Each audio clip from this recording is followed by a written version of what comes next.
Halo, kembali lagi bersama Anthony di channel Anthony G. Oke, dalam 2 minggu terakhir ini, mohon maaf sekali saya tidak mengupload video di YouTube, ya dikarenakan ada alasan pribadi yang tidak bisa saya jelaskan di sini. Dan kali ini saya ingin melanjutkan mobil baru yang akan dirilis di Indonesia. Sebelumnya kan sudah yang beberapa mobil yang saya prediksi, namun ternyata masih ada beberapa mobil yang sudah dipastikan akan meluncur di Indonesia ya, yang belum saya sebutkan di video YouTube sebelumnya.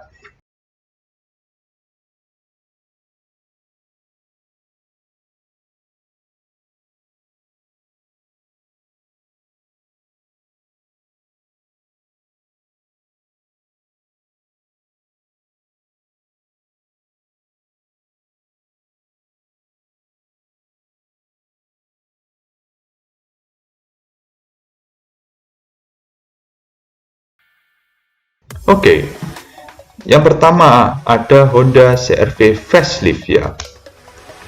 Honda CR-V facelift ini mengalami beberapa upgrade fitur, yaitu Honda Sensing. Fitur ini sudah ada di Honda Accord ya, yang sudah meluncur di tahun 2019 kemarin, namun belum diterapkan di mobil Honda yang lainnya. Seharusnya fitur ini juga sudah ada di HR-V facelift ya, namun di Indonesia tidak dimasukkan ya, entah mungkin karena alasan harga kali ya. Tapi kabarnya di CR-V facelift ini akan disematkan fitur Honda Sensing ini. Oke, Honda Sensing sendiri itu terdiri dari beberapa sistem ya yang dimiliki, yaitu berupa sebuah sistem radar ya, yang untuk mendeteksi kondisi sekitar, yang meliputi untuk adaptive cruise control yang pertama, lalu juga untuk low speed follow ya, kurang lebih itu sepertinya untuk mengikuti laju kendaraan di depan ya. Lalu ada untuk collision mitigation braking system. Apa ini collision mitigation ini? Mungkin menghindarkan dari tabrakan gitu ya. Lalu ada lane departure warning, itu untuk mobil itu sistem memperingatkan apabila mobil itu sudah keluar jalur gitu ya. Lalu ada road departure mitigation, ini saya kurang tahu apa, atau lane keep assist system, dan auto high beam ya. Mungkin teman-teman yang tahu tentang fitur di Honda Sensing ini bisa komentar di bawah ya. Oke, yaitu dari Honda. Selanjutnya ada dari Hyundai ya. Hyundai akan segera meluncurkan Kona elektrik ya, yang facelift ya. Padahal baru diluncurkan di Indonesia tahun 2020 kemarin ya, tepatnya bulan November, namun itu hanya untuk yang pre-facelift. Dan untuk yang pesan di tahun 2021 ini akan mendapatkan yang versi facelift ya. Unitnya ternyata juga sudah dikirim ke dealer-dealer, namun untuk launchingnya sih belum ada kabar ya sampai sekarang ya. Oke, apa yang beda dari Hyundai Kona facelift itu di model lampunya ya. Model lampu depan dan belakang itu banyak berubah ya. Yang lampu depan itu kan yang pre-facelift itu modelnya proyektor ya. Nah, kalau yang di facelift ini ada belah tiga gitu ya kalau saya bilang ya. Dan juga desain grillnya kan ya juga polos ya. Tapi yang di pre-facelift kan seperti menyerupai coakan grill biasa, namun ditutup rata gitu, seolah tidak ada celah anginnya gitu. Namun di yang facelift ini lebih menyatu dengan body yang ya maksudnya dari garis body yang lainnya gitulah. Oke ya, terus itu di eksteriornya bagian depan ya. Lalu yang bagian belakang itu lampu yang lampu seinnya mungkin, atau lampu apa, ada motif LED titik-titiknya ya di sisi bumper. Lampu yang di sisi bumper bawah itu ada motif titik-titiknya, dan di lampu belakangnya atau stop lampnya itu ada LED barnya juga ya. Dan di interiornya head unit dan instrumen clusternya sih katanya desainnya itu baru ya. Tapi saya belum tahu seperti apa modelnya. tunggu review lengkapnya ya. Bila saya ada kesempatan untuk ke dealer Hyundai, akan saya review mengenai Hyundai Kona facelift ini. Ya, itu saja untuk Hyundai Kona facelift. Dan dari Toyota ada yang ditunggu-tunggu, yaitu Toyota GR Yaris atau Gazoo Racing ya. Ini sudah hadir terlebih dahulu di Thailand dan Malaysia. Oke, mungkin banyak orang yang belum tahu lah Yaris seperti apa maksudnya ini, karena kan orang yang tahu Yaris ya Yaris versi Asia Tenggara yang dijual saat ini. Namun ini basisnya dari Yaris Eropa ya, versi Eropa dan versi JDM yang baru saja diluncurkan tahun kemarin ya. Dan ini dijual sangat terbatas unitnya, jadi ini merupakan special order ya untuk pembelian GR Yaris ini. Oke, untuk spesifikasinya, mesinnya menggunakan 1600 cc turbo 3 silinder saja. Tapi tenaganya wow, 261 HP dan torsi 360 Nm. Gila ya, tuningannya sangat luar biasa ini. Hanya dari 1600 cc 3 silinder tapi bisa menghasilkan tenaga sebesar itu ya. Dan ini sebenarnya mobil GR Yaris ini dibangun untuk keperluan WRC ya, atau rally WRC.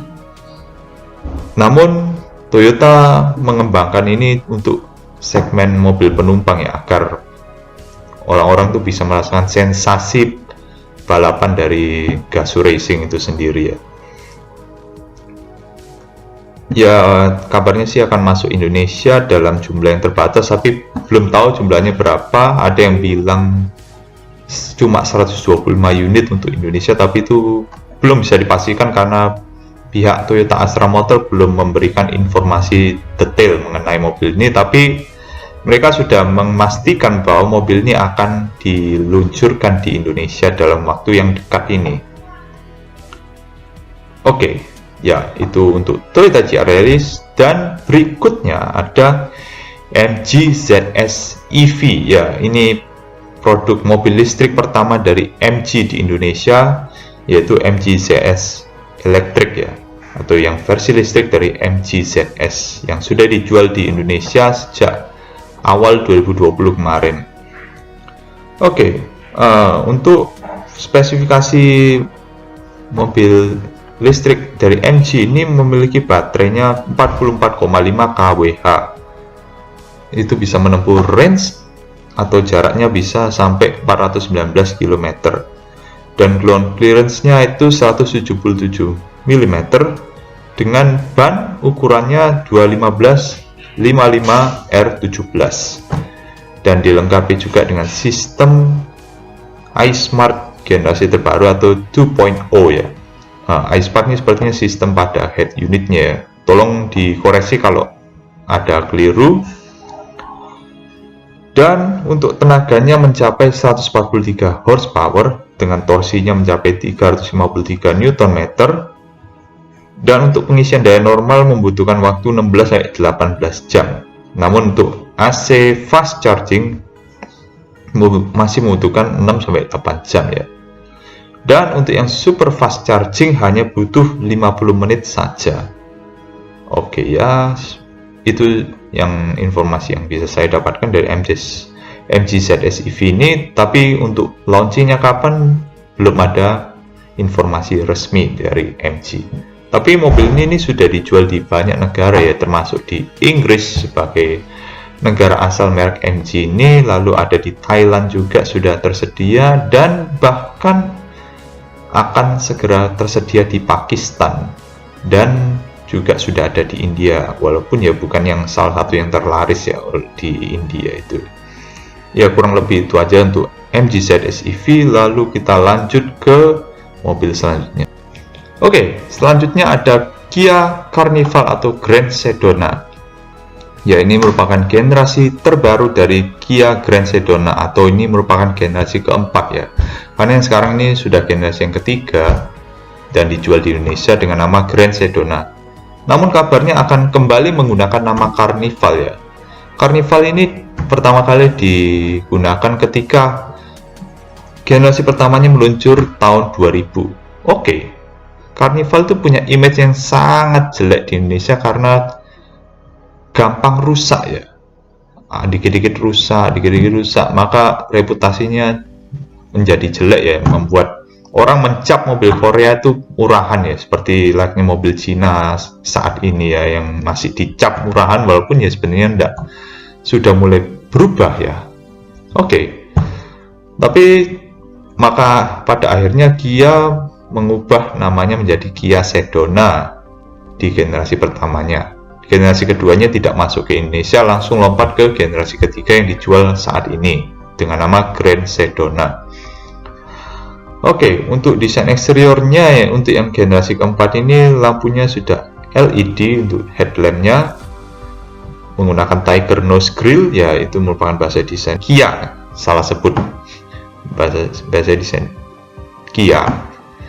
Dan itu terdapat lampu senja ya di grill Tiger Nose itu. Lalu di bagian belakang desain lampunya itu memanjang ya di sepanjang pintu bagasi belakang itu.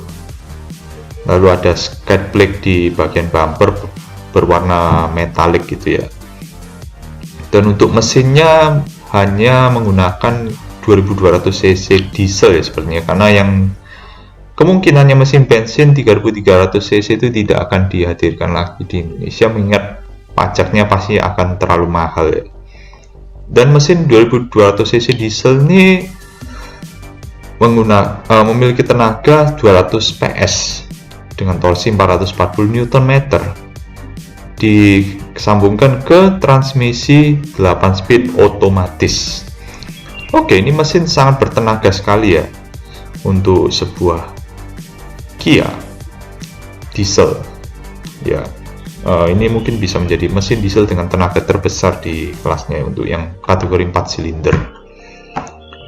Dan yang luar biasa ini fitur keselamatannya atau fitur ADAS, itu meliputi dari forward collision avoidance assist, lane keep assist, blind spot collision avoidance assist, intelligent speed limit assist, driver attention warning, blind spot view monitor, high beam assist, smart cruise control, lane following assist, highway driving assist, surround view monitor, safe assist, maksudnya safe exit assist, autonomous driving technology, highway driving assist, control acceleration, dan 7 airbag. Wow, saya masih belum tahu ya mengenai fitur-fitur yang ada di Kia Carnival terbaru ini.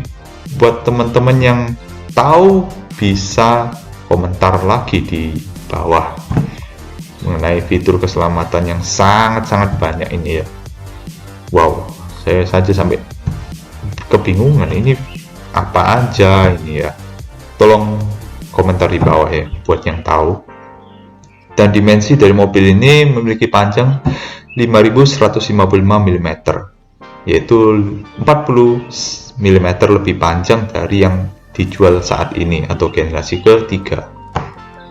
Dengan lebarnya mencapai 1995 mm dan wheelbase-nya 3090 mm ya.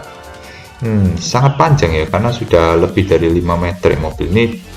Dan kemungkinan bisa 11 seater ya kayak yang sekarang ini ya. Tapi 11 seater itu sepertinya 8+3 ya, karena row keempat itu hanya untuk darurat saja ya. Sekian untuk yang Kia Carnival atau Grand Sedona terbaru nantinya. Dan selanjutnya masih dari Kia, yaitu dari Kia Sorento generasi terbarunya akan masuk ke Indonesia. Oke, Kia Sorento ini sebelumnya pernah masuk di Indonesia sekitar tahun 2013 ya. Namun penjualannya tidak berlangsung lama karena yang masuk di sini itu yang pre-facelift dari yang generasi yang dijual sebelum generasi ini, satu generasi sebelum ini ya. Hanya pre-faceliftnya saja, yang facelift tidak dijual di Indonesia. pada waktu itu ditawarkan dengan mesin 2400 cc bensin dan 2200 cc diesel ya. Namun untuk yang akan masuk ini sepertinya hanya masuk dengan mesin 2200 cc diesel saja ya. Ini mesin yang sama dipakai di Kia Grand Sedona. Tenaganya juga 200 PS, 440 Nm. Yaitu dimana lebih dari cukup untuk sebuah mobil sekelas Kia Sorento. Dan mesin ini harusnya adalah mesin yang sama juga dengan Hyundai Santa Fe dan Hyundai Palisade. Namun untuk di Palisade dan Santa Fe hanya 193 HP ya tenaganya. Dan ini ditun lagi jadi 200 PS. Ya kurang lebih seperti itu sih ya mengenai Kia Sorento yang akan datang Indonesia. Kita tunggu kapan, karena belum ada informasi resmi, hanya sekedar melihat dari NJKP yang ada di daftar ya untuk mobil baru di 2021 ini. Ya, oke, sekian aja mengenai mobil baru yang kira-kira akan rilis di tahun 2021 ini. Mohon maaf apabila masih ada yang kurang atau informasi yang tidak lengkap. Namun, apabila teman-teman suka, silahkan like dan subscribe ke channel Anthony G agar channel ini terus berkembang dengan subscribernya terus bertambah setiap harinya. Dan akhir kata, terima kasih sudah menonton.